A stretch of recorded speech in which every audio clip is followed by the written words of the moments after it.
Bismillahirrahmanirrahim. Assalamualaikum warahmatullahi wabarakatuh. Waalaikumsalam warahmatullahi wabarakatuh. Alhamdulillahilladzi arsalna rasulahu bil huda wa dinil haqq liyudhhirahu 'ala dini kulli wa kafa billahi shahida. Asyhadu an la ilaha illallah wa asyhadu anna Muhammadar Rasulullah. Allahumma shalli ala sayyidina Muhammad wa ala ali sayyidina Muhammad. Amma ba'du. Pertama yang saya hormati Bapak Wakil Rektor berkenan hadir, juga kemudian pada pengurus BKN Masjid Al-Huriyah yang telah mengundang saya untuk berbicara di sini, juga kepada rekan-rekan mahasiswa yang menurut saya luar biasa pagi ini. Walaupun tadi 30.000 belum semuanya hadir, tapi kalau menurut saya ini sudah cukup banget, banyak, mudah-mudahan akan terus meningkat. Nah, jadi saya diamanati oleh panitia untuk bicara tentang Isra Mi'raj. Dari awal saya harus mengatakan bahwa saya tidak menguasai benar riwayat mengenai Isra Mi'raj dari sumber-sumber klasik Islam, dari hadis dan yang lain sebagainya. Pengetahuan yang saya dapat sebatas dari cerita dari Ustaz saya. Nah, tapi memang peristiwa ini cukup menggelitik pikiran. Pertanyaan memang apakah mungkin baginda Rasulullah SAW itu melakukan perjalanan yang sedemikian luar biasa.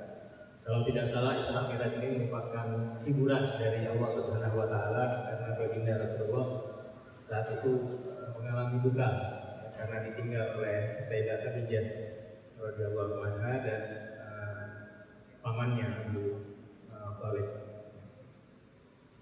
Sementara saya sendiri dari divisi fisika teori di Departemen Fisika, jadi saya di sini mencoba untuk kita sharing, berdiskusi bagaimana sih pandangan fisika mengenai Isra dan Mi'raj, apakah kira-kira bisa dijelaskan? Sebetulnya kalau menurut saya jujur tidak bisa dijelaskan, tapi yang bisa dipaparkan adalah apakah mungkin Isra Mi'raj itu terjadi. Nah, sebelum itu berikut adalah outline dari cara saya. Mudah-mudahan nanti waktu cukup, saya persiapkan 43 slide. Kalau misalnya nanti rekan-rekan merasa perlu untuk diteruskan, saya teruskan. Yang pertama saya akan bicara tentang Islam dan berpikir. Jadi salah satu nikmat berislam, beriman, bahwa Allah Subhanahu wa Ta'ala menyuruh kita untuk berpikir, bukan hanya sekedar percaya, tapi disuruh untuk berpikir. Kemudian saya akan bicara tentang sekilas alam semesta itu bagaimana, supaya mendapatkan gambaran sebetulnya peristiwa ini, Isra Mi'raj ini luar biasa besarnya itu seperti apa gitu ya. Kemudian saya akan bicara tentang struktur ruang waktu. Kebetulan di Departemen Fisika saya mengajar teori relativitas, jadi sedikit banyak pernah mengkaji mengenai struktur ruang waktu. Nah, terakhir kita akan bahas mengenai Isra Mi'raj itu sendiri. Jadi tadi saya katakan bahwa kita harus bersyukur sebagai Muslim, sebagai insya Allah mukmin, bahwa Allah Subhanahu wa Ta'ala itu tidak cuma menyuruh kita untuk percaya tapi disuruh berpikir, menggunakan akal dengan baik. Salah satunya ini adalah ayat yang mungkin saya sudah bawakan beberapa kali, tapi luar biasa. Bahkan kalau nggak salah Kanjeng baginda Rasulullah itu terletak ketika ayat ini turun. Ya, inna fi khalqis samawati wal ardi ikhtilafil laili wan nahari la ayatin lil albab alladzina yadhkuruna Allaha qiyaman wa qu'udan wa 'ala junubihim wa yatafakkaruna fi khalqis samawati wal ardi rabbana ma khalaqta hadza batilan subhanaka faqina 'adzabannar. Jadi kalau diperhatikan ayat ini luar biasa. Sungguhnya dalam penciptaan langit dan bumi dan pergantian malam dan siang terdapat tanda-tanda kebesaran Allah Subhanahu wa Ta'ala bagi orang yang berakal. Entah atau Kementerian Agama mengartikan ulul albab itu sebagai orang yang berakal. Nah, pertanyaan siapa itu ulul albab? Ulul albab itu adalah orang yang mengingat. Ini yang penting, mengingat Allah. Bayangkan sambil berdiri, duduk atau dalam keadaan berbaring. Ini berarti setiap saat. Ya kita kalau tidak berdiri, duduk, berbaring. Ya. Dan mereka memikirkan apa? Tentang penciptaan langit dan bumi. Kemudian berkata, ya Tuhan kami, tidaklah Engkau menciptakan semua ini sia-sia. Jadi ini pesan kalau kita mau menjadi seorang ilmuwan Muslim, maka tujuan akhir kita adalah paham bahwa Rabbana ma khalaqta hadza batila. Jadi ini ayat sungguh luar biasa bagi orang kawan-kawan sarjana seperti rekan-rekan sekalian. Jadi kalau seperti kita merefer ke ayat ini, sepertinya nggak ada lagi waktu untuk memikirkan yang lain. Setiap saat harus memikirkan ciptaan Allah Subhanahu Wa Taala. Ya harus, kalau mahasiswa harus pikirkan kuliah terus. Dan Allah memerintahkan berpikir. Tadi kita sholat subuh baca Al-Baqiyah ya. Afala yang guna ilal ibili kaifa khuliqat. Apakah mereka tidak memperhatikan unta bagaimana dia diciptakan? Itu kan disiplin apa? Biologi. Ya. Wa ilas samai kaifa rufi'at. Dan langit bagaimana dia ditinggikan? Itu ranahnya kosmologi. Wa ilal jibali kaifa musibat. Dan gunung-gunung bagaimana ia ditegakkan.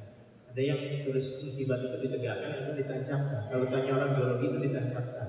Karena gunung itu fungsinya untuk menstabilkan bumi. Dan yang terakhir, wa ilal ardi kaifa sutihat. Dan bumi bagaimana ia dihamparkan. Ini geofisika. Nah, yang menarik sebetulnya saya tidak cantumkan di sini. Setelah itu ayatnya apa? Fadzakir innama anta. Jadi lewat katanya lihat nggak bumi, lihat nggak bumi dihamparkan, lihat nggak langit ditinggikan. Baru kemudian maka berilah peringatan. Jadi seharusnya para sarjana yang sudah memahami bagaimana umat dilahirkan, setelah itu tugas mereka apa? Memberi peringatan. Jadi tadi seorang sarjana lulus, nanti dia harus di masyarakat sebagai seorang pemberi peringatan. Peringatan tentang apa? Tentang kebesaran Allah Subhanahu Wa Taala.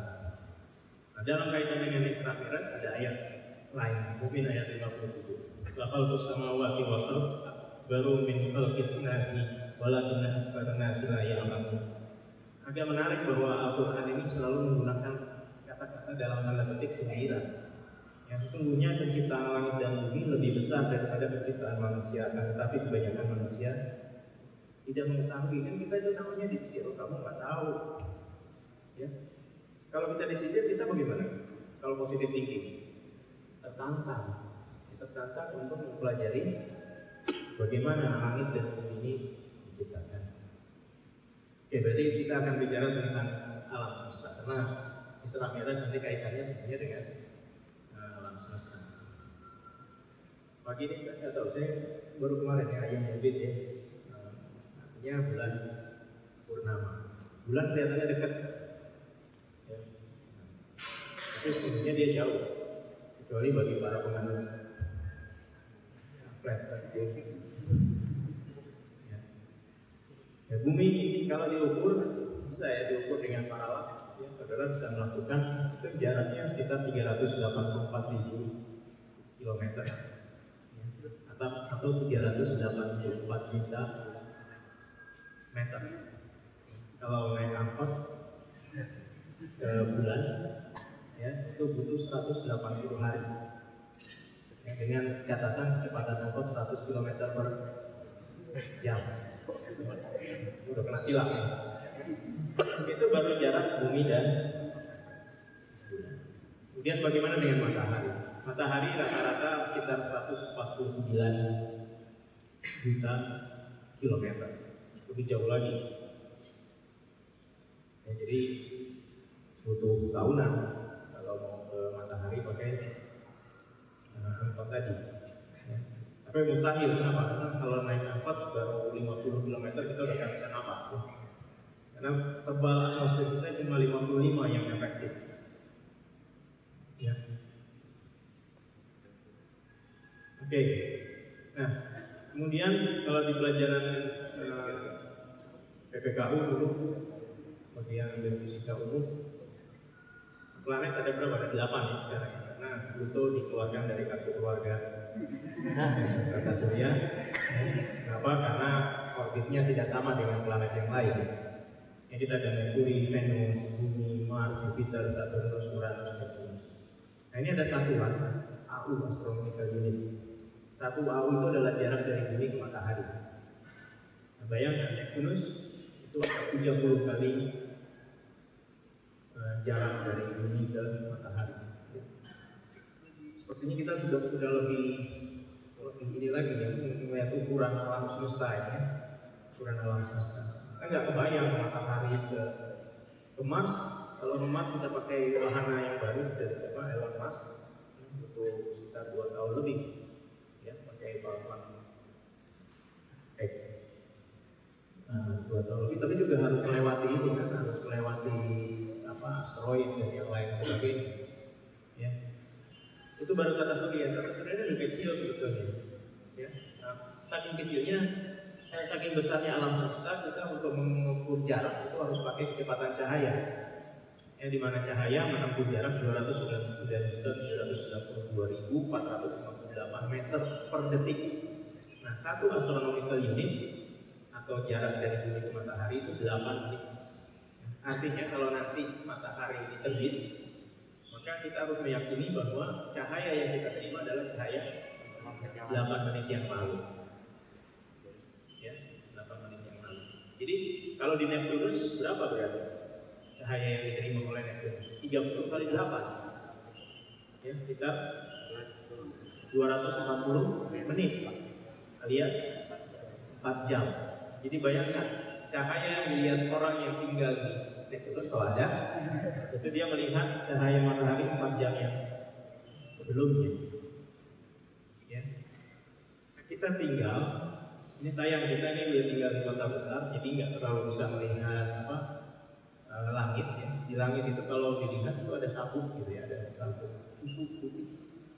Ya, yang orang barat sebutnya Milky Way, kalau kita sebutnya Bima Sakti. Ingat tadi, jarak dari Bumi ke Matahari berapa cahaya? 8 menit cahaya. Nah, galaksi Bima Sakti itu diameternya diperkirakan 100.000 tahun cahaya. Artinya kalau kita bergerak dengan kecepatan cahaya, maka dari ujung ke ujung itu dibutuhkan waktu 100.000 tahun. Ya. Ini perkiraan, ya, perkiraan. Sedangkan tebalnya 2000 tahun cahaya. Nah, ada galaksi yang mirip dengan galaksi kita, yaitu NGC 6744 yang serupa dengan Bima Sakti. Jadi kalau orang mempelajari Bima Sakti, kita kalau ada di dalam hutannya, kita susah mempelajari hutannya kan secara keseluruhan. Jadi kita lihat aja yang mirip dengan galaksi kita.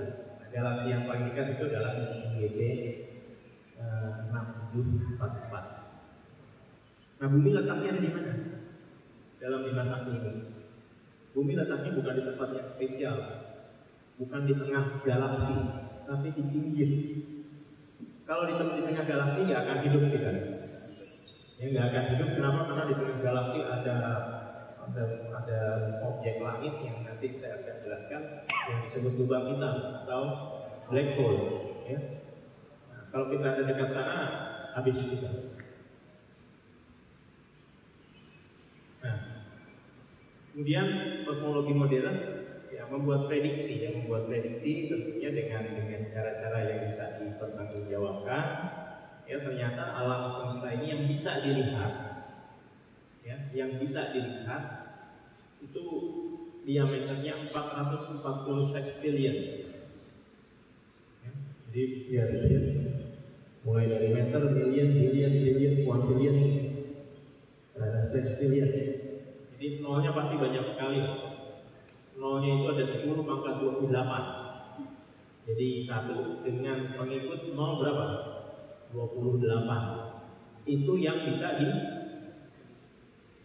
dilihat. Ya. Di luar itu ada nggak? Ada, saya tahu. Dan usianya itu sekitar 13,8 meter, 13,8 miliar tahun. Cara ngitungnya gimana? Ya, ada caranya dengan mengukur yang namanya konstanta Hubble. Ya, dilihat bagaimana bintang-bintang itu saling menjauh. Kita dapatkan lajunya, kita bisa tahu umur alam semesta. Tapi ingat, ini semua prediksi, perkiraan. Seberapa benar? Wallahu a'lam. Nah, jadi kalau dilihat alam semesta yang bisa dilihat seperti begini misalnya. Dari ujung ke ujung, ya, dari ujung ke ujung, ya, dari ujung sini ke ujung sana, itu 93 miliar tahun cahaya. Ya. Kalau misalnya saya tembakkan laser dari ujung satu ke ujung yang lain, terus saya lihat bagaimana cahaya itu bergerak. Kalau sekarang kita lihat cahaya cepat, ya? Coba ya, nyalakan senter langsung terang. Ya, kenapa? Karena 300.000 kilometer per detik. Nah, kalau di alam semesta yang sebesar itu tadi 93 miliar tahun cahaya, ya 93 miliar tahun cahaya, kecepatan lampu itu, kecepatan cahaya itu seperti siput pergi jalan di. Jadi bayangkan ada siput di ruangan sebesar ini, dia jalan pelan nggak? Perlahan. Nah, jadi bisa dibayangkan betapa besarnya Allah menciptakan alam semesta. Ya. Kemudian kalau tadi saya katakan alam semesta ini umurnya 13,4 atau 8 gitu ya, miliar tahun cahaya. Asal mulanya bagaimana? Nah, ini subhanallah, ya Allah sudah memberikan isyarat. Ya. Saya katakan, saya menggunakan istilah isyarat. Ya. Karena Allah kan tidak berbicara bukan hanya untuk muslim ya, tapi juga buat untuk semua orang, termasuk juga orang-orang yang belum mendapatkan hidayah, yang hatinya masih tertutup ya. Ini dan apakah orang-orang yang kafir? Yang kafir artinya orang yang belum bisa melihat kebenaran. Jadi artinya netral ya sebetulnya. Gak ada yang aneh dari kata kafir itu. Tidak mengetahui bahwa langit dan bumi itu keduanya dahulu adalah satu yang padi. Kemudian kami pisahkan antara keduanya. Ya. Jadi memang dulu berdasarkan penelitian observasi orang didahului oleh seorang ilmuwan namanya Edwin Hubble, ya. Kemudian dilanjutkan oleh seorang pendeta Jesuit George Lemaitre. Ya, mereka ambil kesimpulan bahwa alam semesta ini pasti ada awalnya dan semuanya itu satu, kemudian berkembang dan mulai berubah, ada yang jadi energi, ada yang jadi massa. Nanti saya coba jelaskan. Tentunya alam semesta ini juga punya bentuk kan. Seperti masjid ini terbentuk dari apa? Batu bata, pasir, semen, dan yang lain sebagainya. Alam semesta juga. Alam semesta ini terbentuk ya, dari partikel yang sangat kecil yang orang sebut quark dan lepton. Ya. Ada 16 jenis partikel pembentuk alam semesta. Ya, ada quark dan lepton, dan subhanallahnya semuanya itu memiliki pasangan. Jadi kalau ada elektron, ada anti elektron yang orang sebut positron. Ada proton, berarti ada anti proton, berpasang-pasangan. Ya. Allah kan sudah sebutkan juga ya di surah Yasin. Nah, suci Tuhan yang telah menciptakan pasangan-pasangan semuanya, baik dari apa yang ditentukan oleh mereka maupun dari apa yang tidak mereka ketahui. Pernah lihat kuat nggak? Pernah lihat elektron? Walaupun kita terbentuk darinya, tapi kita nggak bisa lihat. Berarti yang ayat terakhir benar ya? Dari apa yang tidak mereka ketahui. Ya? Nah, ini isyarat juga. Nah, kemudian di tahun 2012, ya, dunia fisika itu dihebohkan dengan penemuan partikel Higgs, ya, yang oleh wartawan disebut sebagai God partikel Tuhan. Nah, ada seorang peraih Nobel, Leon Lederman, bertanya apa itu partikel. Dia bilang saya nggak tahu itu God partikel. wartawan mendengar God damn particle, bilang, wah ini menarik ini kata-kata ini. Tapi kalau damn-nya dibuang lebih menarik lagi. Ya. Jadi partikel Tuhan. Nah, partikel Higgs ini yang bertanggung jawab membuat kenapa kita ini sekarang bermasa. Ya, kita kan bermasa nih. Kalau nggak bermasa kita bukannya manusia, tapi ya dari bangsa jin atau malaikat ya. Nah, kenapa bisa begitu ya? Karena saya sebelum ke ini dulu ya, bahwa di alam semesta ini ada gaya yang kok saya bisa bicara, kok saya bisa melihat itu gaya elektromagnetik. Kenapa kita bisa menampak sekarang itu gaya gravitasi. Kemudian kenapa kita nggak tercerai-berai? Karena ada gaya nuklir kuat. Kenapa matahari nanti sebentar lagi terbit masih bersinar? Karena ada gaya nuklir lemah, ya, ada radiasi. Nah, oke, nanti saya akan kembali lagi ke sini. Kemudian salah satu isyarat dari Al-Quran adalah dan Allah telah meninggikan langit dan Dia meletakkan neraca keadilan. Neraca kan artinya timbangan. Ini yang menarik sekali, kalau kekuatan gravitasi bumi, kekuatan gravitasi itu 10 kali ya lebih kuat, alam semesta nggak ada. 10 kali lebih lemah, kita juga nggak ada. Jadi Allah benar-benar meletakkan neraca yang adil, yang terukur, benar-benar tidak boleh menyimpang sedikit pun. Kalau menyimpang, bubar semua. Terus tadi kenapa partikel ini bermassa? Karena tadi ada partikel. Dalam fisika modern, kita ini sebutnya ini medan. Ya. Nah, ada medan, bukan medan Sumatera Utara ya. Ada medan, kita ini terbuat dari partikel yang namanya fermion. Ya, elektron, proton, dan yang lain sebagainya itu disebutnya fermion. Nah, fermion ini berinteraksi dengan partikel Higgs. Nah, ibaratnya begini. Ibaratnya misalnya Pak, mungkin saya bandingkan saya dengan seorang menteri lah gitu ya. Masuk ke dalam satu ruangan, saya bukan siapa-siapa, ada seorang menteri atau presiden. Ketika masuk, mana yang lebih kenal? Presiden. Ketika presiden masuk, tentunya semuanya mau salaman. Kalau presiden masuk mau salaman, tentunya langkah presiden gimana? Perlahan kan? Ya. Nah, orang yang mau salaman itu semuanya partikel Higgs. Nah, presiden itu fermion tadi.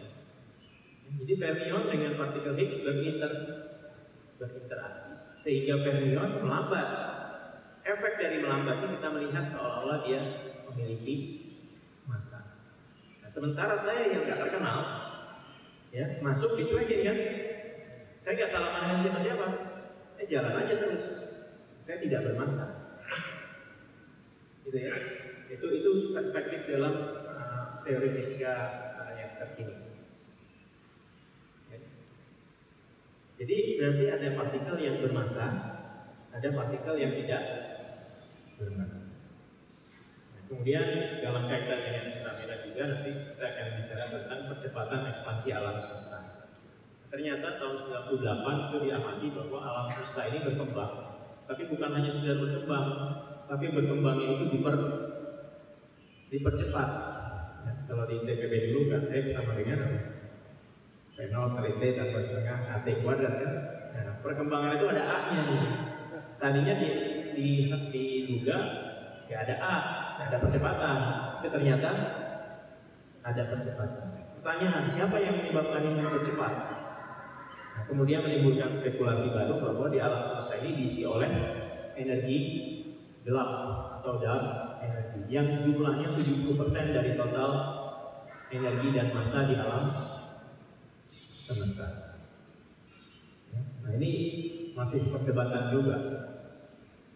Kenapa saya tunjukkan ini? Karena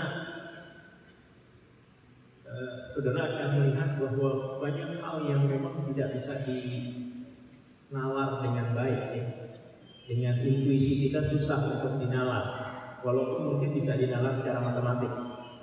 Jadi kalau dibuat persamaannya, kita paham. Tapi kalau dinalar berdasarkan pengalaman sehari-hari, itu tidak bisa.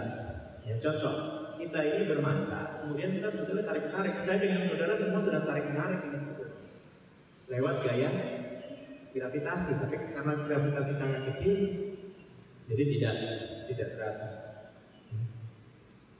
Oke, tadi saya sudah berusaha untuk memberikan gambaran betapa besarnya alam semesta. Kemudian pertanyaan, bagaimana strukturnya? Yang kita tahu, kita kan sekarang menempati ruang.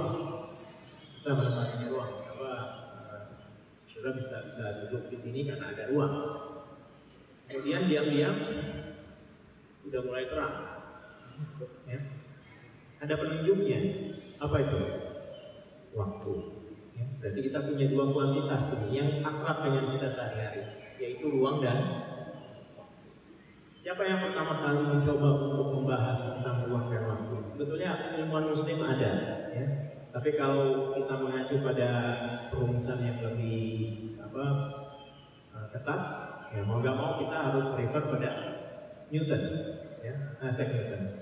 Jadi Newton mengatakan, ini menurut Newton ya, spekulasi, teori, ruang itu ada meski tidak ada materi di dalamnya, tidak ada materi energi di dalamnya. Jadi kalau tiba-tiba kita ini semua hilang, ya, nggak ada energi, nggak ada materi, nggak ada massa, maka ruang masih ada. Ya. Kemudian ruang bersifat relatif. Ya, relatif artinya gini, terhadap saya posisi layar lebih dekat ketimbang yang di belakang, kan? Itu relatif, kan? Tapi kata Newton, kalau waktu itu absolut. Saya mengukur waktu saya berbicara dengan saudara yang di belakang itu sama, gak akan ada beda. Posisi berbeda, ya, posisi berbeda, tapi waktu tetap sama. Nah, kemudian kata Newton, gerak di dalam ruang mendefinisikan waktu. Jadi kalau nggak ada gerak, menurut Newton tidak ada waktu. Ya, jadi kenapa kita tambah ruang? Karena ada gerak di dalam tubuh. Ya, dan gerak itu kalau dalam hukum kedua termodinamika, entropinya semakin tinggi. Ya, lama-lama kita sebutnya menjadi tua. Ya. Nah, jadi pendek kata, kalau menurut Newton, ya, di setiap titik alam semesta itu ada ukuran penggaris, ya, untuk panjang dan jam yang sama. Jadi kalau saya pergi ke bulan, ke matahari yang lain, saya bawa penggaris itu selalu sama penggarisnya. Ya, kalau saya bawa jamnya juga selalu. Nah, pandangan ini kemudian dijungkir balikan. Saya bicara tentang massa dan energi dulu. Menurut Newton, massa dan energi adalah dua kuantitas yang berbeda. Ya, massa itu merupakan atribut intrinsik. Jadi kalau yang pernah belajar fisika umum atau fisika status, F sama dengan M kali A. M itu adalah sifat intrinsik dari benda yang menunjukkan bagaimana dia berespon kalau diganggu. Ya. Nah, kalau energi ini konsepnya konsep abstrak, kita nggak tahu pernah ada yang pernah lihat energi. Nggak, yang tahu kita saya bisa gerak, saya bisa apa, tapi bentuk energi seperti apa nggak tahu. Ini adalah konsep yang abstrak. Oke, sekarang saya akan bicara ruang waktu menurut Einstein, ya, teori relativitas umum. Nah, beda dengan Newton tadi, ruang itu relatif, waktu itu absolut. Kalau Einstein bilang ruang dan waktu itu relatif. Ya. Kalau tadi kita bilang bahwa nggak ada massa, nggak ada energi, ruang tetap ada. Kalau kata Einstein, kalau nggak ada massa, nggak ada energi, nggak ada ruang waktu. Oke, mulai bingung ya? Jadi kalau tidak ada massa, tidak ada energi, maka tidak ada ruang waktu. Begitu juga kalau tidak ada ruang waktu, maka tidak ada massa dan energi. Itu bisa dipahami, tidak ada ruang waktu, tidak ada massa dan energi. Tapi yang bisa dipahami, tidak ada massa dan energi, maka tidak ada ruang waktu. Jadi itu saling terkait. Kalau dia saling terkait, berarti struktur geometri ruang waktu itu terdistorsi bergantung pada kehadiran massa dan energi. Nah ini contoh ya, ini ilustrasi. Jadi ini ada massa yang biru, di luarnya itu penggaris-penggaris tadi ya, penggaris dengan jam. Nah, penggaris dan jam itu terdistorsi karena kehadiran massa. Jadi kalau saya ada di sini, ruang waktu di sekitar saya itu dipengaruhi oleh siapa? Oleh kehadiran tubuh saya. Itu menurut Einstein. Ya, konsekuensinya apa? Kalau tadi Newton kita bawa penggaris yang sama, matahari ke planet Pluto, Neptunus dan yang lain sebagainya, kita tetap bisa pakai. Maka kalau menurut Einstein, di setiap titik alam semesta penggaris dan jamnya berbeda-beda. Oleh karena itu, teori relativitas umum ini dipakai dalam apa? Dalam teknologi transportasi online. Ya, kalau transportasi online, kita pakai GPS ya, Global Positioning System. GPS ini bisa akurat dalam range 10 meter, 16 meter. Kenapa? Karena bisa berdasarkan teori relativitas, waktu di bumi ini dengan waktu di satelit itu berbeda. Oleh karena itu harus disinkronkan. Ya, sinkronkannya gimana? Pakai teori relativitas umum, harus dihubungkan. Ya. Waktu di satelit itu lebih cepat daripada waktu di permukaan bumi. Salah satu contoh kebenaran teori relativitas umum. Jadi relativitas umum ini buktinya sudah apa? Kalau orang bahasanya belamburan, sudah banyak sekali bukti-bukti bahwa waktu itu di bumi dengan di angkasa luar berbeda. Waktunya, detiknya. Jadi detik di bumi lebih lama ketimbang detik di luar bumi. Jadi kalau mau awet muda, pergilah ke angkasa luar. Kalau mau awet muda, tinggallah di tempat yang gravitasinya besar. Karena di tempat yang gravitasinya besar, waktunya lambat, ya. Oke, kemudian massa dan energi menurut Einstein. Nah, massa dan energi ini dua kuantitas yang setara. Ya, massa itu sebetulnya energi yang membeku dalam tanda petik. Kenapa membeku? Tadi saya sudah jelaskan ya, karena dia berinteraksi dengan partikel Higgs. Ya, jadi kita sebutnya sebagai freezing energy, massa ini. Bisa nggak berubah menjadi energi? Bisa. Temukan saja dengan antipartikelnya, elektron dengan positron diadu, berubah menjadi energi. Dan kalau sudah jadi energi, kecepatannya berapa? 300.000 km per detik. Nah, benda yang jatuh massa contohnya adalah cahaya. Saya sebut benda karena ternyata cahaya itu juga punya sifat seperti partikel. Oke, nah, jadi saya kaitkan ruang waktu dan massa energi. Ini ada ilustrasi. Jadi massa energi itu menentukan struktur geometri ruang waktu, sementara struktur geometri ruang waktu menentukan bagaimana massa energi itu bergerak. Nah ini ilustrasi deh. Nah, jadi ada matahari di sekitarnya ruang waktunya terdistorsi ya. Nah, distorsi ruang waktu itulah yang membuat bumi bisa berputar, bulan bisa berputar mengelilingi bumi, sedangkan bumi berevolusi mengelilingi matahari. Ini sekedar ilustrasi aja untuk visualisasi ya. Sebetulnya bagaimana rumit ya, mungkin bisa kita bayangkan. Nah menarik di sini bahwa saya katakan ruang dan waktu itu mempengaruhi energi. Cahaya itu apa tadi? Energi ya. Berarti perjalanan energi yang 300.000 km per detik itu juga bisa dipengaruhi oleh ruang dan waktu. Benar nggak? Nah, benar. Orang amati sekarang. Ya, ini contohnya ada galaksi ini. Ada galaksi itu di bagian belakang. Ada film.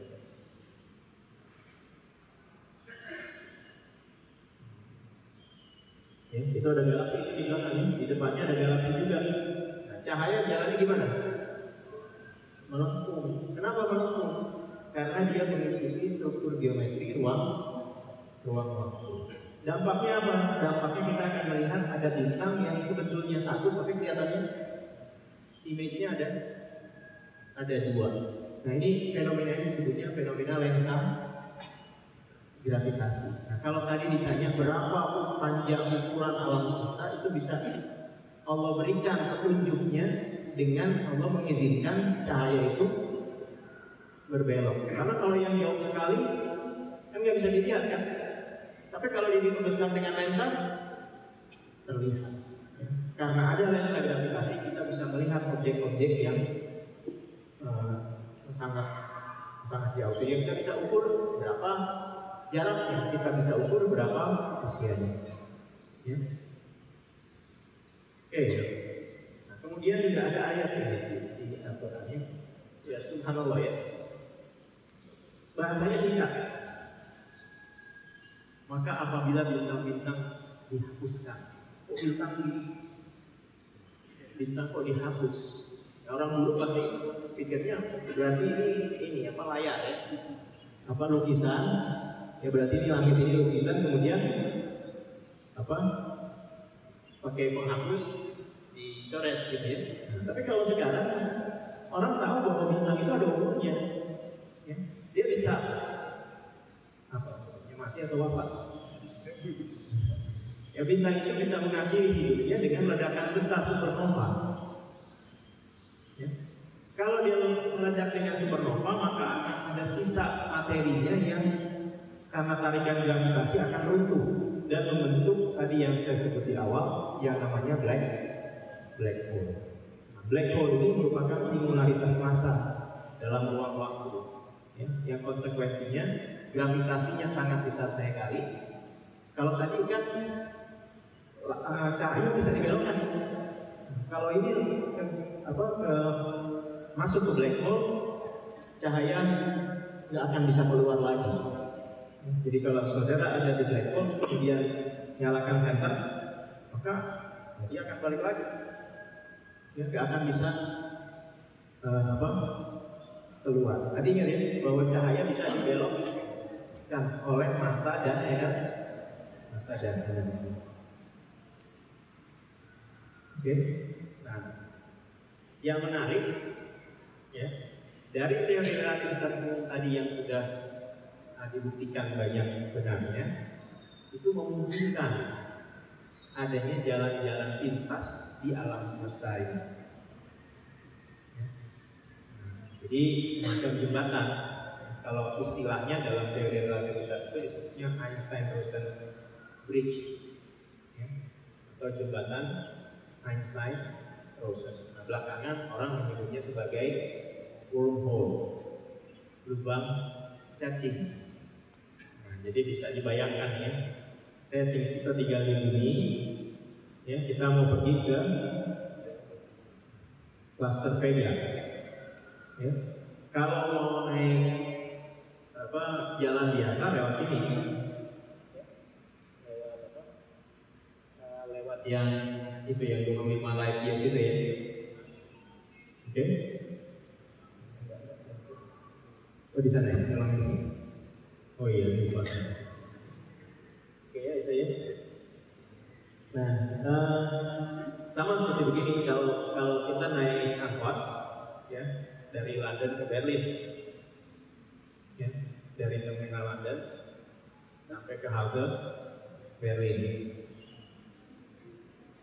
Kita kan bisa cari jalan lintas kan?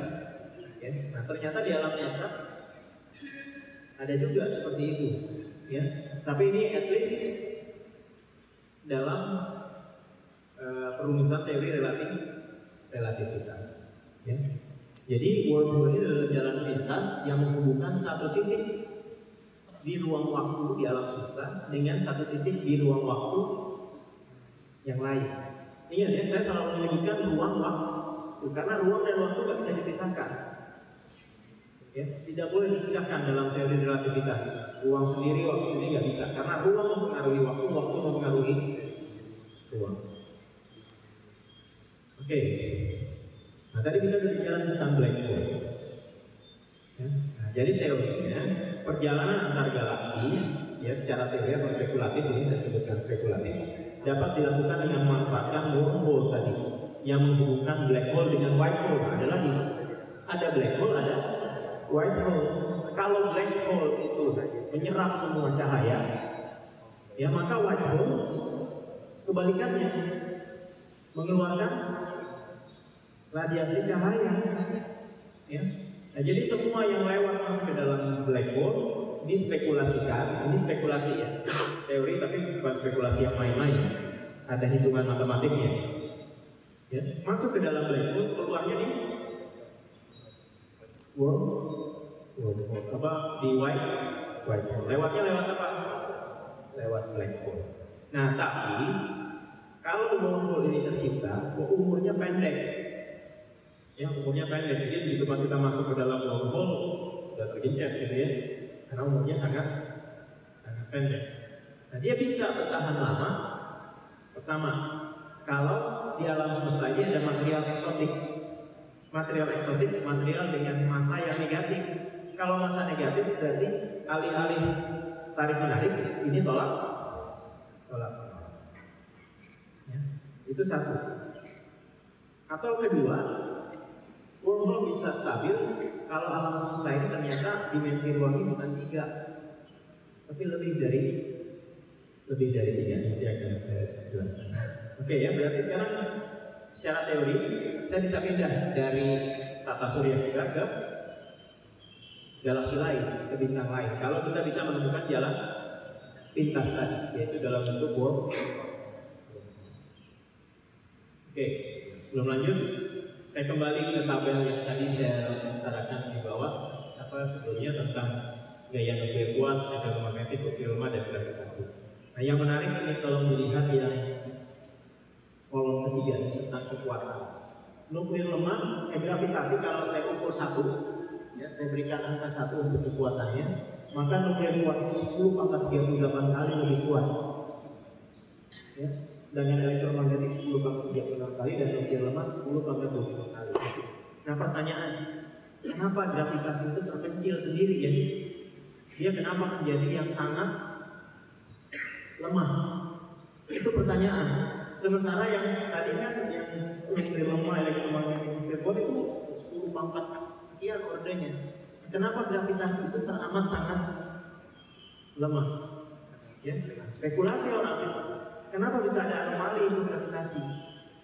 Nah, paling tidak sekarang orang membuat 3 buah spekulasi. Yang pertama, alam semesta ini tunggal, cuma 1, tapi dimensinya lebih dari 3. Bisa 4, 5, 6, 7, 8, dan seterusnya. Kenapa gravitasi lemah? Karena gravitasi bisa menembus semua dimensi. Sedangkan gaya-gaya yang lain hanya di 3 dimensi. Kalau dia tembus kemana-mana kan berarti bocor kemana-mana. Berarti kan makin lemah. Itu satu. Kedua, terdapat alam semesta paralel. Jadi kita punya kembaran di alam semesta lain, ya, multiverse. Itu spekulasi juga. Spekulasi yang ada hitungan matematiknya. Nah, gravitasi itu menembus semua alam semesta sehingga kita kebagiannya sedikit. Sehingga dengan demikian gravitasi kita. Nah, yang ketiga ini yang menarik. Alam semesta merupakan hologram. Tahu hologram? Apa pakai cahaya gitu kita buat objek 3D tapi dari 2 dimensi. Oke ya. Nah, dalam hologram ini seluruh informasi tersimpan di permukaan batas alam semesta. Ya, jadi ini informasi tentang berapa massa saya, berapa jumlah ini saya itu terekam di perbatasan alam semesta. Ini lagi tren alam semesta holografik karena dikatakan bahwa kita ini tidak lain adalah hologram. Satu bayang ya? Enggak kayaknya. Ya, tidak bisa terbayang. Ya. Tapi kalau kita menuliskan ini di atas kertas secara matematik, itu bisa menjelaskan kenapa gravitasi itu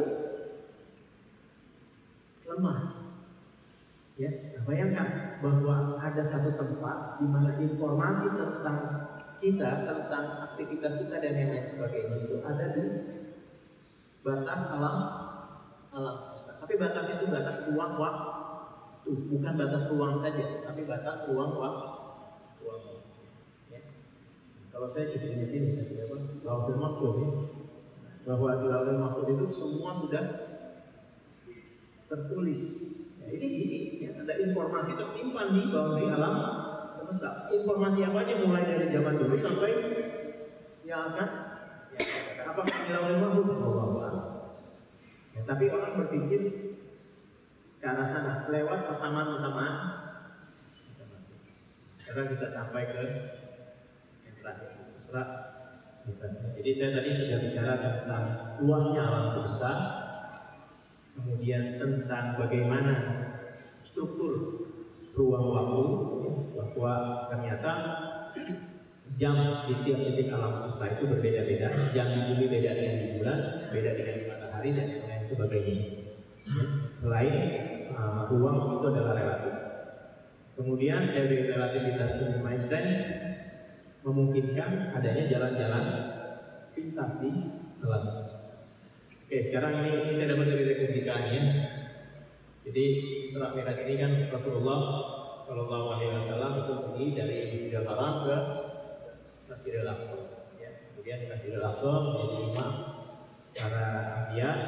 Ya, kemudian dari Bani Sofrah bersama Buraq naik ke langit ke 7. Itulah kabar yang kita terima. Pertanyaan, mungkin ya, itu kan? Ya, karena sebagai calon sarjana, sebagai calon ilmuwan, kita dididik menjadi orang yang skeptis, mempertanyakan. Ya, skeptis boleh nggak dalam Islam? Oh, boleh. Tadi ditanya apalah yang guruna dengan dibeli keifahan, boleh. Itu kan skeptis. Mempertanyakan segala sesuatu. Nah, sekarang kita juga boleh. Mungkin nggak Rasulullah ini melakukan Mi'raj.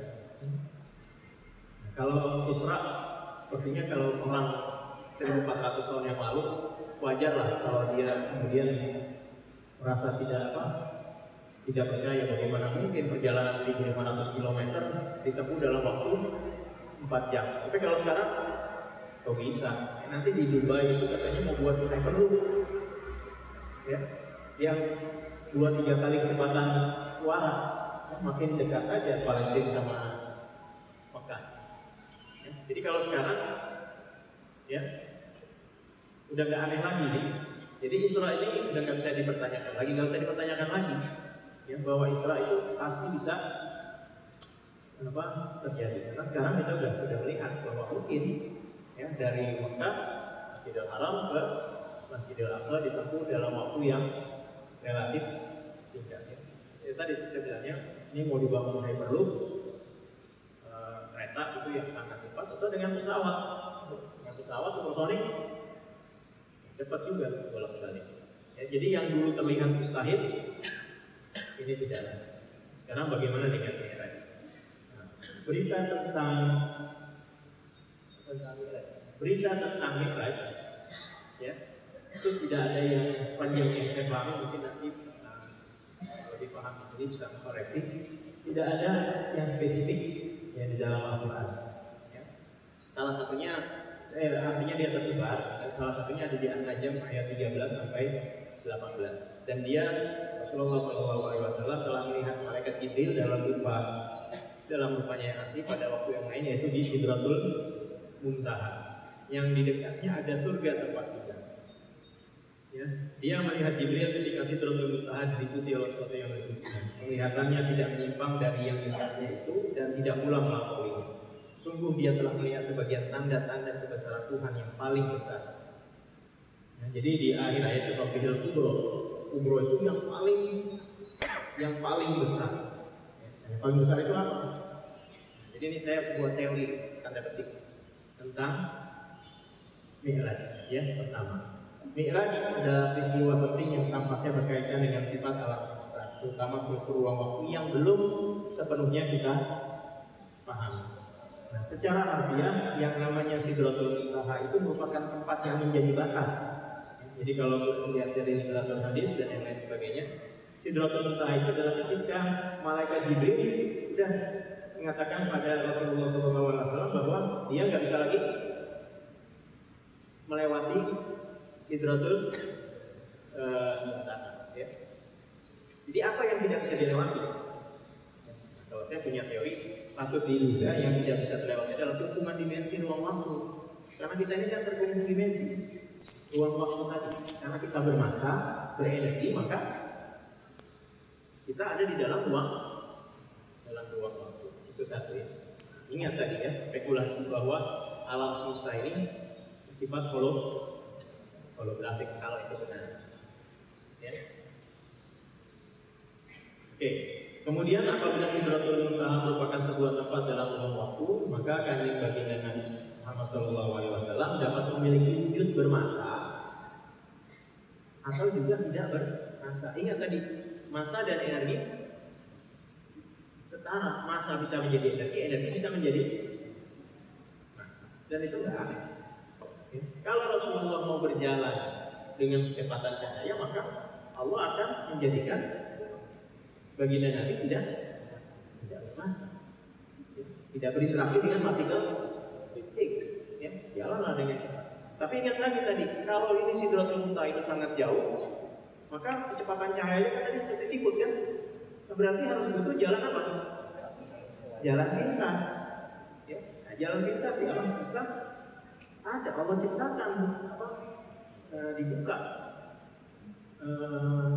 pintu-pintu langit, saya sebutnya itu pintu langit mungkin ya. Kan ada ayat-ayat yang mengatakan bahwa langit itu banyak pintunya, ya. Nah, entah apa ya. Karena Al-Quran itu bahasanya isyarat dan harus dibaca oleh orang dari semua zaman, ya, jadi bahasanya menyesuaikan. Di dalam zaman kita ini sekarang isyarat-isyarat itu kita interpretasikan dalam makna yang berbeda. Jadi perjalanan tersebut dapat melalui jalan pintas di dalam ruang waktu dengan dimensi yang lebih tinggi. Spekulasi mengenai wormhole dapat dipertimbangkan ya, sebagai salah satu kandidat bahwa wormhole ini adalah jalan yang tadi dalam aturan bahwa langit itu banyak pintu. Nah, kemudian buruk, yang buruk kalau misalnya digambarkan dalam tradisional kita, burung apa? Udah ya bersayap dan sebagainya itu untuk visualisasi saja. Tapi kalau menurut saya ini mungkin burung ini adalah satu wahana ya yang materialnya itu eksotik tadi, ya, yang bisa membuka wormhole, kemudian dia bisa lewat. Oke, yang ketiga, jadi spekulasi yang sering diajukan Mi'raj adalah perjalanan material atau imaterial ke alam semesta lain, ya, yang di dalam Al-Quran mungkin dilambangkan dengan istilah 7 lapis langit. Kita nggak tahu yang 7 lapis langit itu apa, ya. 7 lapis langit itu merupakan isyarat dari Quran yang sebelumnya belum kita pahami, ya, apakah dia berada dalam satu alam semesta, ya, atau merupakan isyarat mengenai adanya alam semesta lain yang atau dimensi yang lebih tinggi. Ya. Jadi kalau kita dimensi lebih tinggi kan kita bisa, kalau di kuliah itu kan X, Y, Z gitu ya. Nah, ini ada lebih. Bisa dibayangkan nggak? Nggak bisa. Karena kenapa? Karena kita terkungkung dalam dimensi 3. Ya. Sama seperti seekor semut, kalau dia jalan di atas kabel, dia nggak akan tahu bahwa kabel itu silinder, ya, dia tahunya flat. Ya, sama seperti kita sekarang, kita nggak tahu bumi ini bulat, kita tahunya bumi datar. Ya. Yang menarik juga kan penggunaan kata datar di dalam Al-Quran. Ya. Apalah yang ilal anti kaifah musibatnya sutihat ya, dihamparkan. Kalau topologi terhampar di semua tempat, orang Garut bilang bumi datar, orang Tasik bilang bumi datar, orang Surabaya bilang bumi datar, orang Madura bilang bumi datar, orang Papua bilang bumi datar, orang di Mekah bilang bumi datar, orang di Amerika bilang bumi datar, di Eropa bumi datar, semua paling-palingan bumi datar. Maka bentuknya yang paling mungkin adalah bulat, karena bulat datar di mana-mana secara lokal. Ya, kalau dia datar beneran, pasti ada ujungnya. Silahkan cari. Ya, telepon semuanya, ada nggak yang tinggalnya di ujung bumi? Ya. Oke, lanjut ya. Nah, kemudian tadi di An-Najm, ya, tanda tanda kebesaran Allah yang paling besar. Tidak ada objek langit yang lebih spektakuler, yang lebih hebat, yang lebih besar ketimbang black hole. Dan tentunya white hole kalau nanti suatu saat orang mati. Ya. Jadi jangan-jangan tadi bahwa Rasulullah sudah melihat sebagian tanda-tanda kebesaran Allah yang paling besar. Patut diduga, mungkin wallahu Rasulullah berada di dekat black hole. Terlalu besar nggak? Ya, mungkin aja. Ya. Tapi di akhir nanti saya akan jelaskan. Sekarang terakhir kita renungan tentang Isra Mi'raj. Jadi semua yang dipaparkan saya tadi itu spekulasi.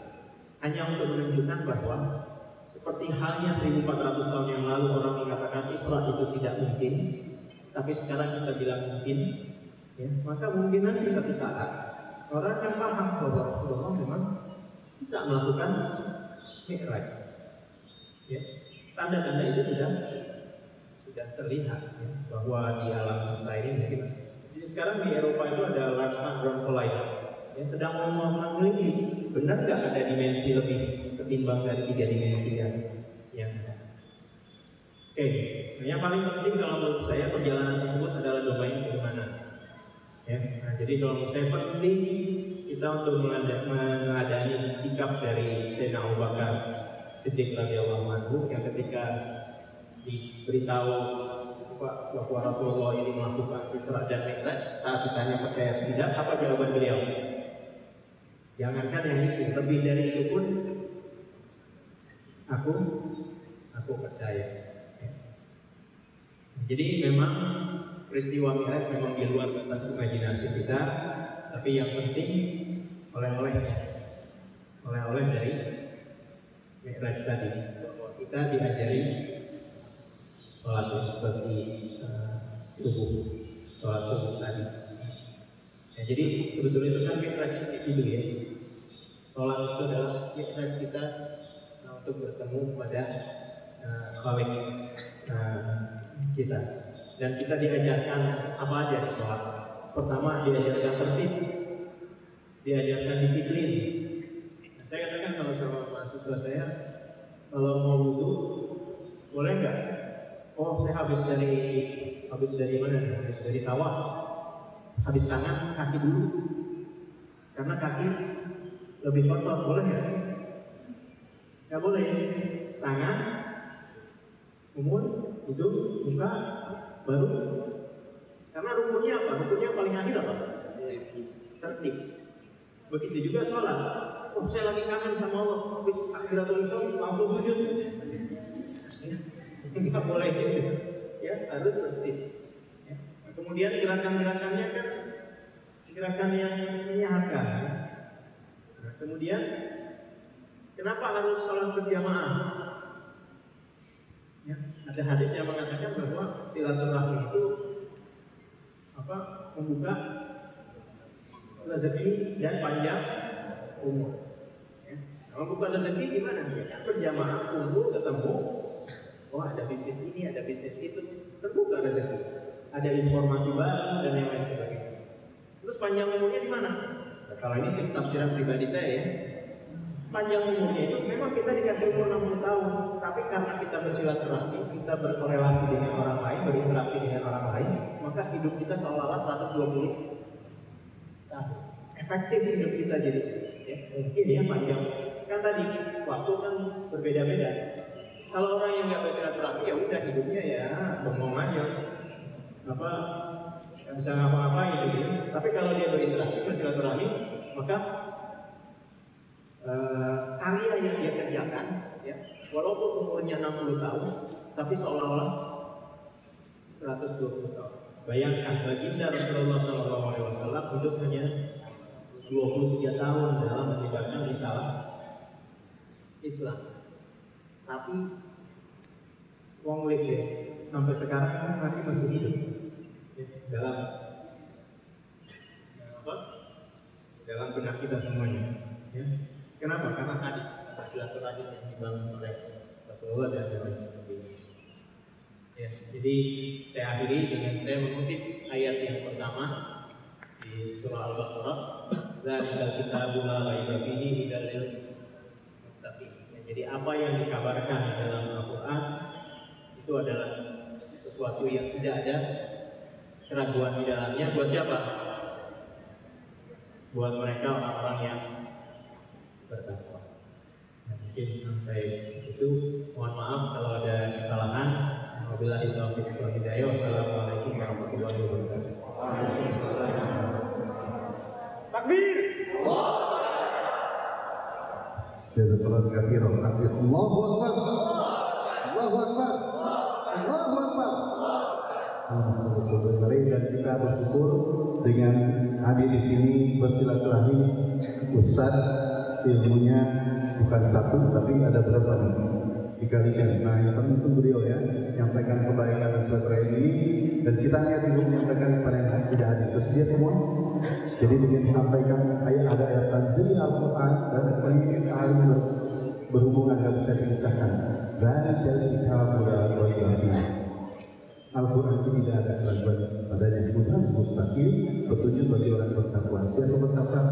Alladzina yu'minuna bil ghaibi wa yuqimunas shalah. Dia beriman pada ghaib dan menegakkan salat. Ini buah daripada kesimpulan beliau. Mudah-mudahan yang kita hadir di tempat ini semakin beriman bertakwa kepada Allah SWT. Amin ya rabbal alamin. Dan tentunya pada kesempatan kali ini kita nanti akan sama-sama silaturahminya barengan makan di bawah. Begitu Pak Dewi? Iya, ya begitu ya. Baik, ada tanya jawab atau tidak? Ada, baik. Ada tanya jawab, boleh. Ada yang ditanyakan? Sebut namanya, pertanyaannya. Dari apa juga boleh? Silakan. Silakan. Ya, tolong dibantu. Nama dan pertanyaan. Ya, berdiri. Assalamualaikum warahmatullahi wabarakatuh. Nama Muhammad Ade dari Malaysia. Ini bertanya, Pak. Tadi kan di slide itu kalau saya tidak salah mendengar dibilang penciptaan alam semesta itu salah satu penciptaan yang kehadiran itu diambil sebagai paling besar. Tapi apakah kalau mengingat sifat Tuhan itu kan bukannya tidak ada alam semesta, apakah masih ada sesuatu yang bisa Allah lebih besar lagi daripada alam semesta? Jadi kehadiran itu bukan sebagai apakah sebagai yang paling besar satu itu aja yang paling besar dari yang Allah punya ya. Selain apa ada alam semesta yang paling jauh lebih besar daripada yang kita lihat. Terima kasih. Tolong dibantu. Silakan. Iya. Apakah ada yang lebih besar lagi? Kalau menurut saya kita juga belum tahu besarnya alam semesta ini seperti apa. Jadi mungkin pertanyaan lanjutan, apakah ada yang lebih besar? Kita nggak tahu ya. Karena tadi bahwa alam semesta yang observable itu 93 miliar tahun cahaya itu yang bisa dilihat. Yang tidak bisa dilihat tidak tahu.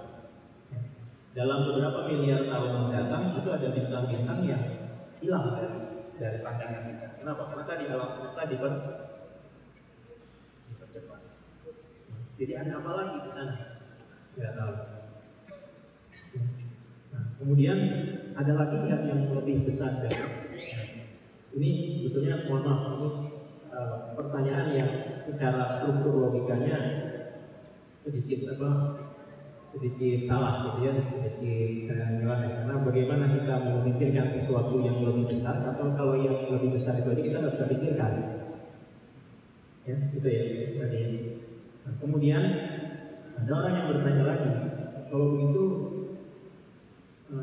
Allah bagaimana ya? Kalau menurut saya ya pribadi, surah Al-Ikhlas itu tunggu suatu saat yang luar biasa ya, terutama yang ayat terakhir ya. Qul huwallahu ahad, Allahus samad, lam yalid wa lam yulad wa lam yakul lahu kufuwan ahad. dan tidak ada sesuatu pun yang menyerupai.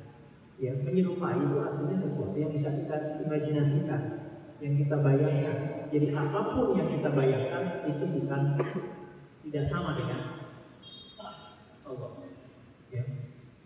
Lalu ada nggak yang tidak bisa kita imajinasikan? Ya tentu aja tadi Pak Ustaz katakan bahwa kita beriman pada yang gaib.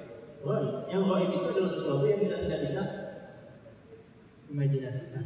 Tapi dalam Al-Quran biasanya Allah membahasakan dalam bahasa yang bisa dipahami oleh orang di setiap zaman. Contoh surga, najri nikah tialaha walidina biha abada, yang digambarkan sesuai orang yang bisa paham, yang ada sungai dan lain sebagainya. Apakah sungai dalam pengertian sesungguhnya? Wallahu a'lam. Tidak tahu. Tapi yang pasti orang dari zaman 1400 tahun yang lalu sampai sekarang paham apa yang namanya sungai dan tahu tinggal di dekat sungai nyaman, nikmat dan yang lain sebagainya. Ya. Terus ada yang tanya di mana surga dan neraka? Alam semesta yang sebesar ini kita belum tahu seperti apa. Ya, ya jadi itu tadi ya. Kalau buat saya setelah jalanan ini saya belajar kosmologi, belajar dari kuantum dan yang lain sebagainya, ya saya berpikir memang semakin lama kok saya jadi berpikir kalau dalam bahasa Inggrisnya no I know that I know nothing. Jadi sekarang saya tahu bahwa sebetulnya saya nggak tahu apa-apa, ya. Dan kalau kata Imam Ali bin Abi Thalib karramallahu wajhahu mengatakan bahwa hidup yang sesungguhnya adalah ketika kita mati, ya. Ketika kita wafat, manusia wafat, dia terbangun. Ya. Jadi tadi pertanyaannya adalah apa yang Allah turunkan, ajarkan, ya lewat baginda Rasulullah SAW yang disalahkan, itu adalah untuk menuju pada realita yang sebetulnya. Kan tadi juga di surah yang kedua, Imam tadi membaca wadullah ya, wal akhiratu khairul laka ula, bahwa yang akhir itu hari akhir itu lebih baik dari hari sekarang. Kenapa? Karena hari sekarang kita ini terkungkung dengan dimensi. Kita terkungkung dengan materi dan energi. Ya. Nah, kalau refer pada perkataan Imam tadi, jika kita bebas maka kesadaran kita akan terlepas dari wallahu a'lam. Mungkin ada lagi ya? Baik, dari awal ada. Kalau tidak ini ada satu tadi di sini. Boleh. Assalamualaikum warahmatullahi wabarakatuh. Nama saya Arif Pratama dari Kabupaten Krayan. Jadi saya meminta pendapat dari Profesor. Saya pernah baca tentang tidak berkaitan dengan teori relativitas bahwa ketika ada satu objek yang bergerak mendekati tempat saya, itu memungkinkan untuk waktu itu melambat. Nah, kemudian dilihat lagi bahwa jika memang memungkinkan ada satu objek yang bergerak sama dengan depan saya, maka itu memungkinkan untuk waktu itu berhenti gitu, terbaca atau objek itu tidak terpengaruh oleh waktu gitu.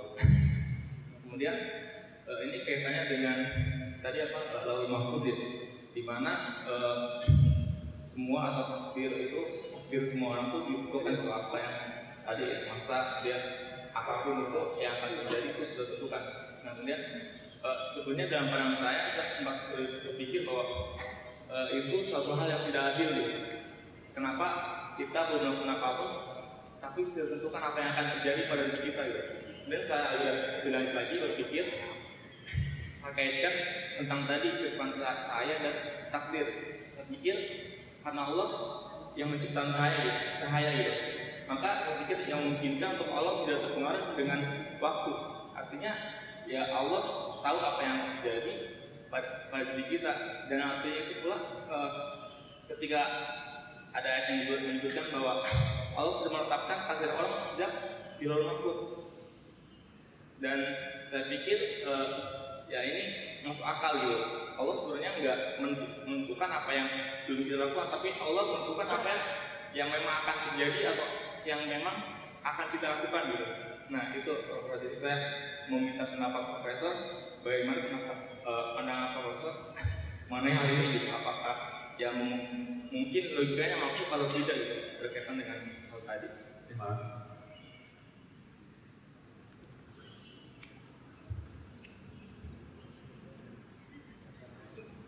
Ya, kalau tadi saya bicara tentang holografik, prinsip holografik dalam semesta, bahwa semua informasi itu tersimpan di boundary, di batas alam semesta. Batas itu batas ruang waktu, jadi bukan. Kalau ini kan batas ruang, ya, bayangkan ini batas ruang waktu, nggak usah dibayangin ya, susah. Kemudian kaitannya dengan takdir. Nah, ini takdir ini perdebatan yang panjang ya. Ada golongan Jabariyah, ada Qadariyah. Saya nggak paham. Tapi di fisika juga ada. Ada yang menganut paham super deterministik. Ya. Jadi ada beberapa ilmuwan fisika itu meyakini super deterministik. Artinya apa? Semua has been written. Semua sudah dituliskan. Tapi ada juga yang mengatakan bahwa enggak, ya, free will itu ada, ya, kebebasan untuk memilih. Tapi pertanyaan, kita udah tahu belum takdir kita semua? Belum tahu kan? Nah, oleh karena itu harus berusaha. Nah, kembali lagi ke Sayyidina Ali bin Abi Thalib.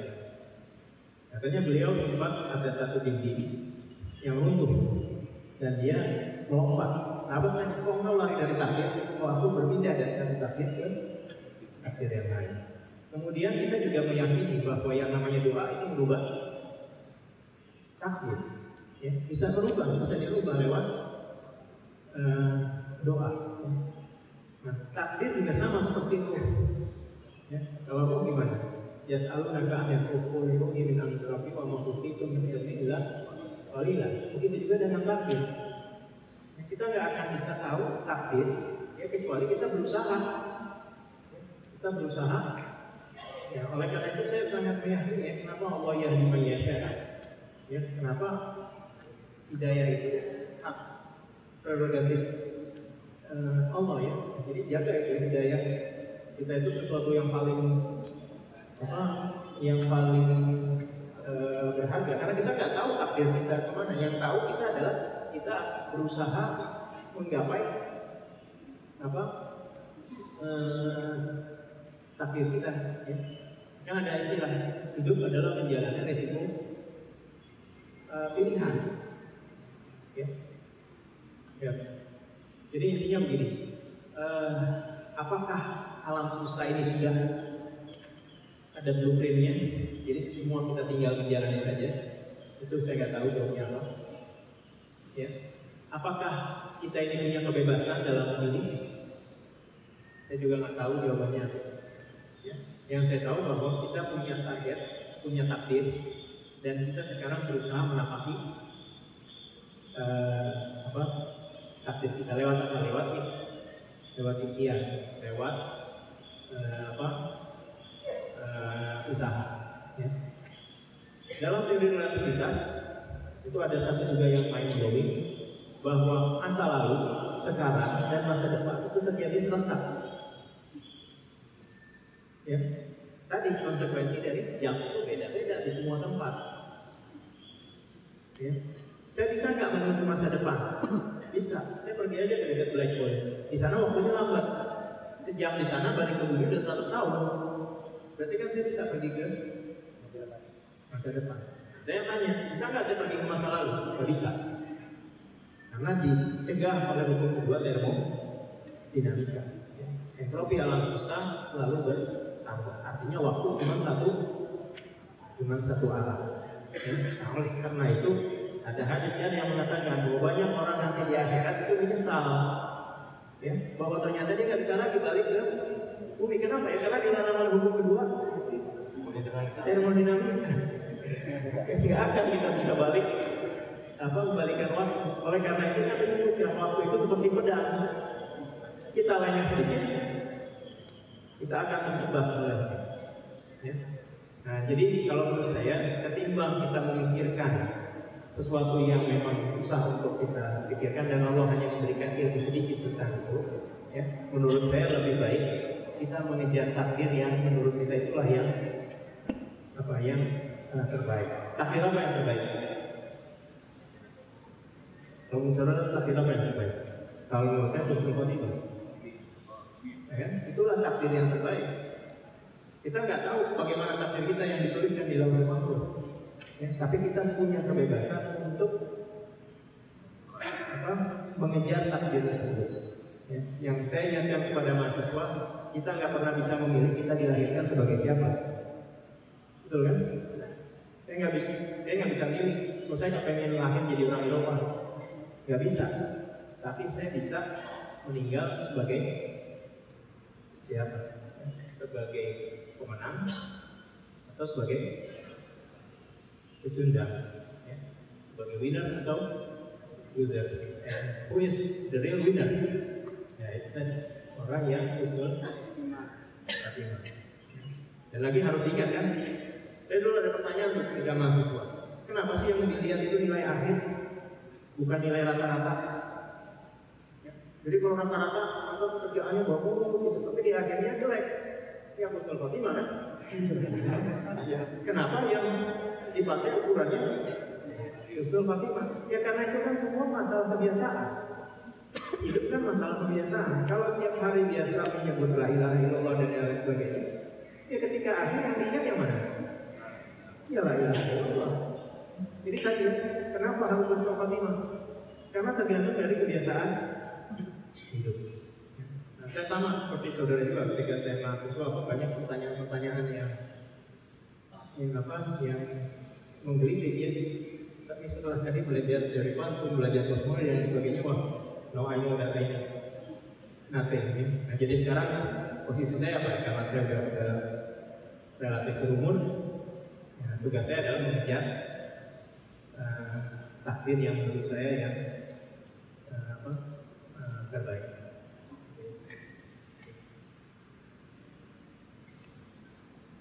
Akbar. Insya Allah terjawab. Angkat-angkat semua ini. Ikuti saya. Dunia sementara, akhirat selama-lamanya. Kita pasti mati bawa iman dan amal soleh, bahagia selama-lamanya. Lagi-lagi, Allah kuasa, makhluk tidak kuasa. La ilaha illallah, Muhammad Rasulullah. Lagi pertanyaan masih ada ya? Nah, boleh. Yang mana tadi? Itu Mas yang pakai baju hijau. Ya, sekian. Ya dari tadi.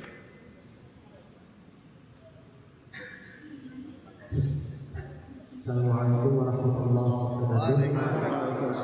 Perkenalkan Prof, nama saya Muhammad dari Departemen Ilmu Komputer.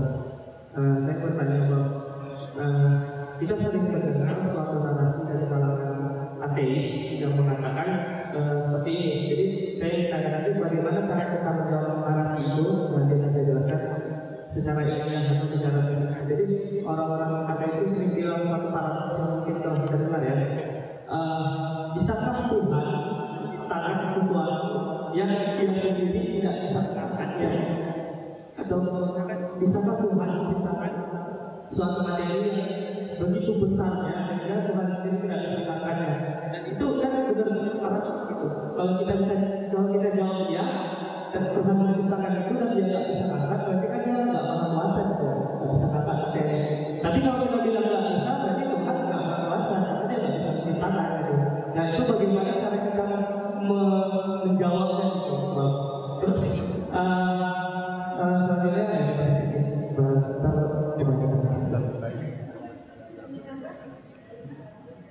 Boleh dibantu.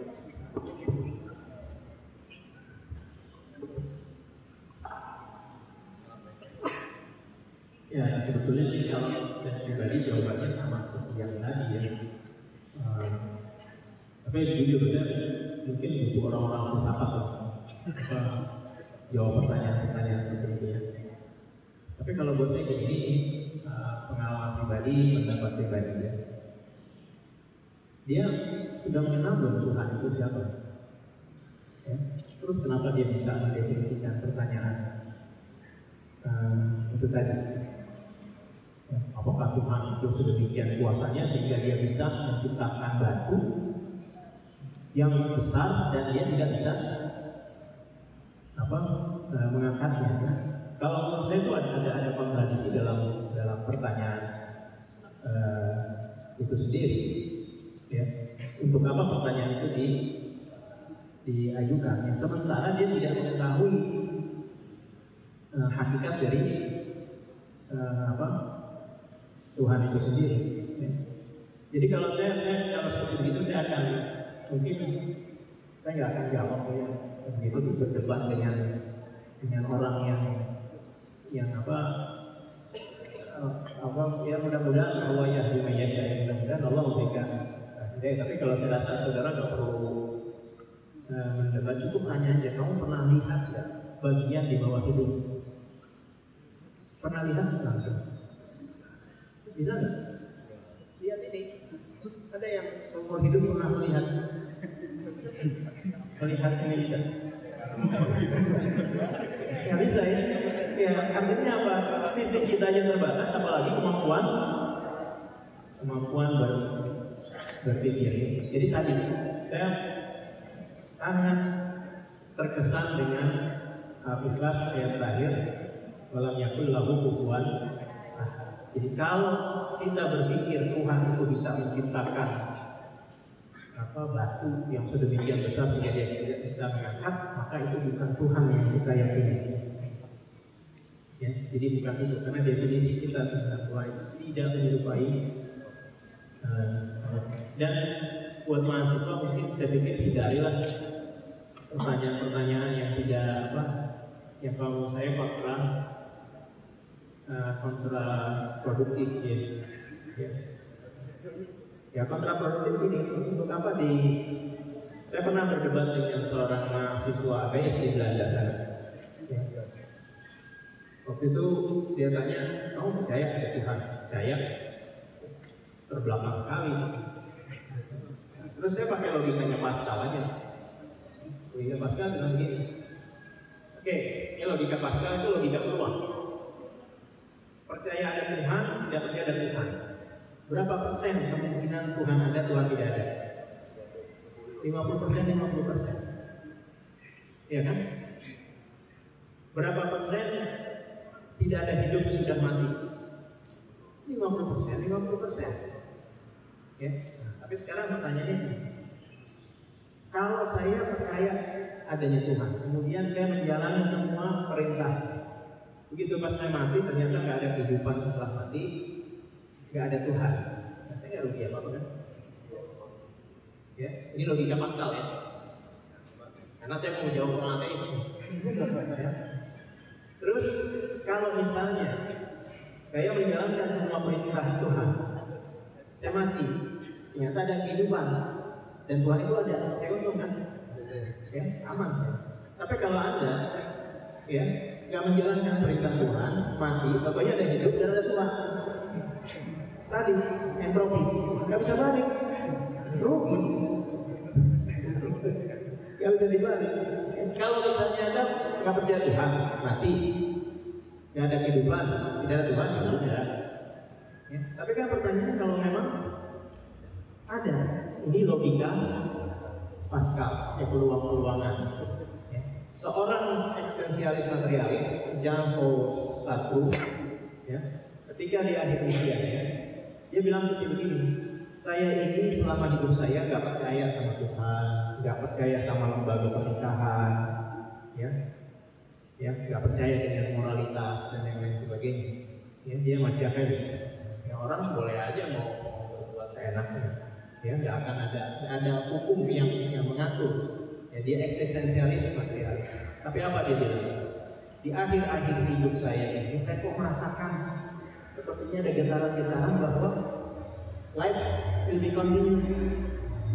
Ya, bahwa hidup akan diteruskan. Ya, alangkah buruknya saya, karena saya nggak punya persiapan untuk menghadapi hal tersebut. Ya. Nah, jadi kalau menurut saya tadi kita informasi tentang hidup sudah mati dan yang lain-lain sudah diberikan. Ya, dan Allah Subhanahu Wa Taala juga sudah menurunkan mukjizat yang paling besar, ya, yang tidak ada lagi yang literal itu apa bentuknya tulisan. Ya. Al-Quran. Kalau nabi-nabi yang lain sudah diberikan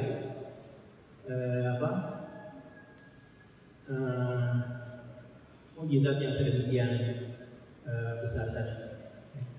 Ya, orang ateis juga bisa lah mereka juga kalau ditanya bisa nggak buktikan tidak ada Tuhan, nggak bakal bisa. Ya. Jadi membuktikan kalau kata Carl Sagan, ya, membuktikan tidak ada Tuhan itu sama sulitnya dengan membuktikan adanya Tuhan. Ya, karena semua itu adalah perjalanan spiritual. Oleh karena itu saya bisa memahami kenapa Allah menyatakan bahwa Allahu yahdi man yasha, bahwa Allah memberikan hidayah kepada orang-orang yang dipilihnya. Dan alhamdulillah kita semua di sini termasuk orang-orang yang dipilih oleh Allah Subhanahu Wa Taala. Mungkin itu ya. Masih ada waktu kan? Masih? Oh udah, itu udah ada. Satu lagi nih kayaknya boleh ya? Boleh, tadi kasih.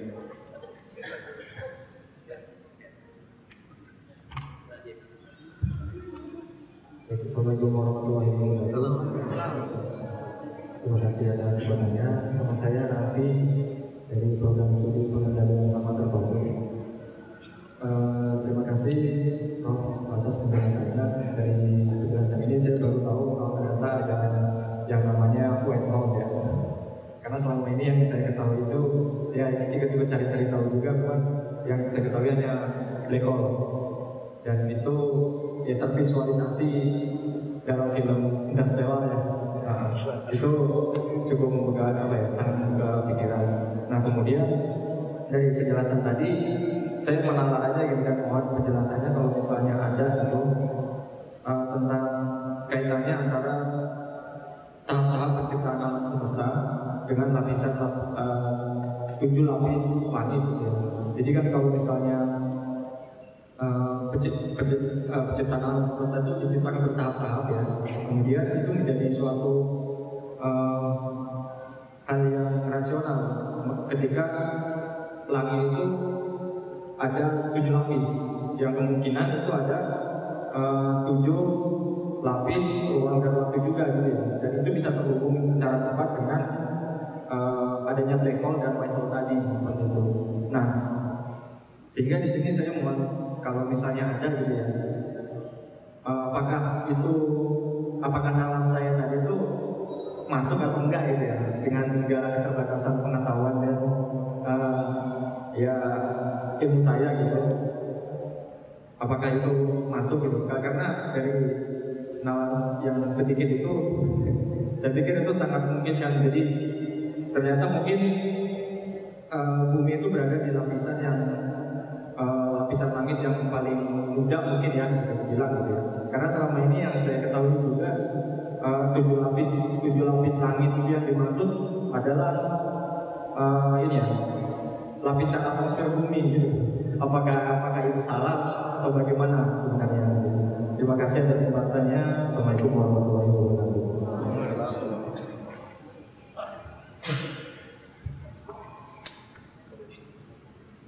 Ya, saya bicara dulu tentang black hole. Black hole itu awalnya jadi Einstein itu mengajukan papernya tahun 1915. Tahun 1916 ada seorang ilmuwan Jerman, Karl Schwarzschild, itu menemukan solusi dari apa yang disebut sebagai persamaan medan Einstein. Ya. Dari solusi Karl Schwarzschild itu ada simularitas. Ya, yang orang tadinya bilang wah ini kesalahan dari teori relativitas. Oh dia menghasilkan sesuatu yang singular. Ya singular itu artinya yang tidak berhiga harganya. Ya. Tapi setelah dia semua hukum kausalitas dan apa semua ada yang melanggar. Ya. Baru belakangan ada yang observasi. Oh black hole ada sekarang black hole bisa diobservasi. Ya, ada dampaknya itu kelihatan ya, bagaimana ada yang disebutnya semburan sinar gamma ray burst itu hanya bisa dijelaskan kalau black hole itu ada ya. Dan di pusat galaksi juga bisa ditangkap oleh teleskop Hubble ya, image-nya ya, walaupun kalau nggak salah masih agak blur gitu ya. Kita nunggu ini ada satelit ada teleskop yang baru James Webb akan diluncurkan tahun 2021 atau 2022, itu insya Allah akan lebih menangkap lagi black hole. Nah, sama seperti black hole, white hole itu diramalkan oleh teori relativitas. Sampai sekarang orang belum ada yang menduga ada satu objek di alam semesta yang namanya quasar. Quasar itu singkatan dari quasi-stellar. Dia menyerupai bintang ukurannya, tapi kecemerlangannya seperti sebuah galaksi. Ya, jadi saya bayangkan bentuknya kecil seperti bintang matahari gitu, tapi cemerlangnya seperti sebuah galaksi. Nah ini ada yang berspekulasi bahwa inilah white hole tersebut. Ya. Itu satu. Kedua apa tadi sebut? Pertanyaan 7 lapis langit. Iya, 7 lapis langit ya, kalau mau ditafsirkan atmosfer, tata surya ya silahkan aja. Ya, nggak ada larangan untuk berpikir dalam Islam ya. Tapi apakah itu yang dimaksud oleh Allah Subhanahu wa taala? Wallahu a'lam. Mungkin kalau yang saya bisa jawab bahwa alam semesta ini dicatatkan dalam 6 masa. Ya, dalam 6 hari ya. Hari ini diartikan dalam masa. Ya memang bisa diklasifikasikan, ada era Planck, ada era elektronik, ada era galaksi, ada era macam-macam. Ya. Tapi itu sekali lagi orang bisa aja membagi jadi 7, 8, 9 dan lain sebagainya. Ya. Bisa juga kita sebutkan itu 6 dan itu kita asosiasikan dengan maksud 6 hari yang ada di Al-Quran. Ya. Nah, tapi mungkin penting ini buat mahasiswa ya. Penting untuk disadari bahwa Al-Quran itu bukan kitab sains. Ya. Sains berawal dari keraguan. Ya. Sedangkan Al-Quran tadi di awal Zalikal kitab la raiba fihi. Jadi Al-Quran harus dimulai dari keyakinan. Sementara sains berawal dari skeptisisme, dari skeptik. Ya. Sains dibangun berdasarkan panca indera kita, kemampuan nalar kita. Ya, tidak lebih dari itu. Allah memberikan tambahan sedikit matematik. Ya, lewat matematik orang bisa menghayal, orang bisa berimajinasi, orang bisa membuat deskripsi. Ya. Sama seperti saya punya bola 3 dimensi, bisa dibayangkan nggak? Bola pecah 3 dimensi bisa. Bola pecah 4 dimensi bisa dibayangkan nggak? Nggak bisa. Kalau secara matematik bisa dituliskan. Ya, itulah kemampuan yang diberikan oleh Allah Subhanahu Wa Taala. Ya. Nah, kembali lagi ke masalah 7 lapis langit itu, saya pikir biarlah itu menjadi biar waktu yang menjawab ya. Sekarang saya nggak tahu 7 lapis langit itu seperti apa ya. Tapi yang saya yakini bahwa itu ada bentuknya seperti apa. Wallahu a'lam. Ya. Dan tadi kembali lagi bahwa Al-Quran bukan kitab sains, tapi Al-Quran adalah kitab hikmah. Ya, yang di dalamnya ada pengetahuan. Ada yang bisa dibuktikan, ada yang tidak bisa dibuktikan. Ya. Ketika orang 14 abad yang lalu disebutkan bahwa apakah kamu mengira gunung itu diam padahal dia berjalan seperti awan. Ya. Sampai 1350 tahun gak ada yang paham. Sampai Alfred Wager menemukan bahwa kita ini hidup di atas lempengan tektonik, di atas magma. Ya. Jadi gunung itu sebetulnya bergerak laksana awan di langit. Ya. Nah, mungkin nanti kalau ada kesempatan saya akan paparkan juga besi. Ya. Kalau terjemahan Kemenak, dan kamilah yang menciptakan besi. Padahal redaksinya di dalam Al-Quran bukan menciptakan, menurunkan. Ya. Wa nahnu nazzalna hadidan. Ya. Dan kamilah yang menurunkan besi. Ya memang besi tidak tercipta di bumi. Besi tercipta di pembukaan antar bintang, di ledakan bintang masuk ke bumi jadi besi. Jadi nggak ada yang sekarang kalau memikirkan bahwa besi bisa tercipta di bumi, nonsense. Ya. Terus besi itu adalah unsur yang paling stabil di alam semesta. Nah yang menarik surah Al-Hadid, nanti silahkan kalau pulang, jadi Al-Qurannya dibaca juga, kemudian juga ditelah. Di surah Al-Hadid kata kami menurunkan besi itu di ayat nomor 25. Surah Al-Hadid itu Rasulullah tunjuk menjadi ya surah yang kedua ya. Jadi surah ke-57. Ya.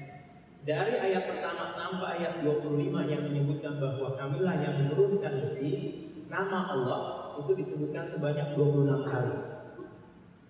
Apa yang aneh di sini? 26 itu adalah nomor atom besi. Ya. Nomor atom besi. 57. Nah, ini yang menarik juga ya. Isotop besi itu ada 27 buah. Tapi yang paling stabil ada 3. 55, 56, 57. Yang paling banyak yang dibagi ada 91%. Ya.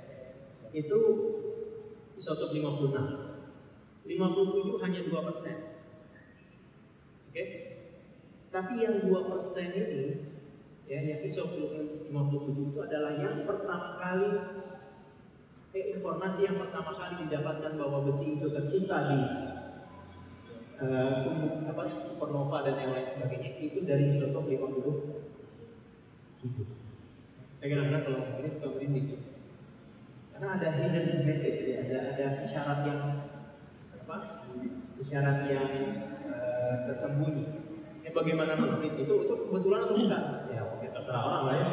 Kalau buat saya sih nggak kebetulan. Ya. Dari ayat pertama sampai ayat 25, kalau saudara hitung kata Allah itu ada 20.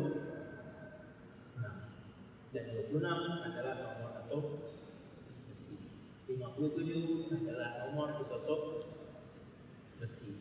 Dan besi kenapa harus disebutkan di Al-Quran?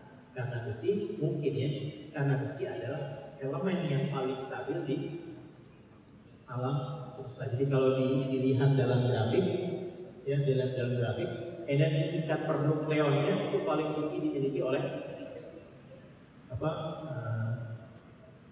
besi. Nah, jadi mungkin saya kalau boleh saya sedikit pesan juga ya. Jadi Al-Quran dibaca, tapi kemudian yang lebih penting lagi dipahami ya bahwa ada banyak hidden message di sana. Ada ya sama juga seperti air. Air itu kalau dalam penerjemahan ini dan kamilah yang menurunkan hujan. Padahal di situ air. Nah air tidak tercipta di bumi. Teori yang paling mutakhir sekarang air itu dibawa oleh komet. Ya, jadi bumi ketika tercipta dibombardir oleh komet yang kalau kometnya itu dilihat spektroskopinya, maka dia ada air sama dengan air di dunia. Dugaan itu kan air diambil dari datang dari tempat lain di alam semesta. Ya jadi pesan saya tadi ya Al-Quran dibaca, tapi yang juga jangan dilupakan dipahami maknanya, ya, strukturnya, kemudian balaghahnya dan yang lain sebagainya. Luar biasa sekali. Mungkin itu. Terima kasih. Alhamdulillah, takbir, Allahu Akbar.